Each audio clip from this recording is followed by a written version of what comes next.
ಅಲ್ಲಿದ್ದಿದ್ದ ಆನೆ ಏನ್ ಮಾಡ್ತು ನೀವೇ ನೋಡಿ. ತುಂಬಾ ದಿವಸ ಆದ್ಮೇಲೆ ಬೆಳಗ್ಗೆ ಬೇಗ ಎದ್ದು BMTC ಬಸ್ ಎತ್ಕೊಂಡು ನಾನು ಹೊರಟೆ ರೈಲ್ವೆ ಸ್ಟೇಷನ್ ಕಡೆ.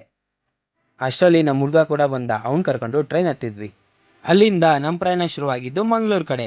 ಸಕಲೇಶ್ಪುರದಿಂದ ಕುಕ್ಕೆ ಮಧ್ಯೆ ಬರುವ ಹಸಿರು ಗುಡ್ಡಗಳು, ಸಣ್ಣ ಪುಟ್ಟ ಜರಿಗಳು, ಮಧ್ಯೆ ಮಧ್ಯೆ ಸಿಗುವ ಟನಲ್ಗಳನ್ನು ನೋಡ್ಕೊಂಡು ಸ್ವಲ್ಪ ಹೊತ್ತು ಮಲ್ಕೊಂಡು ಎದ್ದೋಳಷ್ಟರಲ್ಲಿ ಮಂಗಳೂರು ಬಂದ್ಬಿಟ್ಟಿತ್ತು. ಅಲ್ಲಿಂದ ನಾವು ಗಾಡಿ ರೆಂಟ್ ತಗೊಂಡು ಪ್ಲೇಸ್ ನೋಡಕ್ ಹೊರಟ್ವಿ. ಫಸ್ಟ್ ನಾವು ಹೋಗಿದ್ದ ಪ್ಲೇಸೇ ಪಣಂಬೂರ್ ಬೀಚ್. ಪಣಂಬೂರ್ ಬೀಚ್ಗೆ ಸನ್ಸೆಟ್ ಆಗೋ ಟೈಮ್ಗೆ ಕರೆಕ್ಟಾಗಿ ಅಲ್ಲಿ ಹೋದ್ವಿ.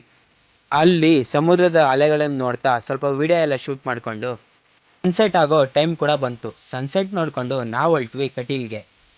ಹೋಗ್ತಾ ದಾರಿಲಿ ನಮ್ಮ ಬಾಸ್ ಸಾಂಗ್ ಹೇಳ್ಕೊಂಡು ಇದು ಮಳೆಯ ನಾಡು, ಮೌನಗಳೇ ಸಾಕ್ಷಿಗಳು, ಇದು ಹುಲಿಯದ ಕಣ್ಣು, ನಿರಾಳಗಳೇ ಬಿರುಕುಗಳು. ನಾವು ರೀಚ್ ಆದ್ವಿ ಕಟೀಲ್ ದುರ್ಗಾ ಪರಮೇಶ್ವರಿಗೆ. ಅಲ್ಲಿದ್ದಿದ್ದ ಆನೆ ಏನ್ ಮಾಡ್ತು ನೀವೇ ನೋಡಿ.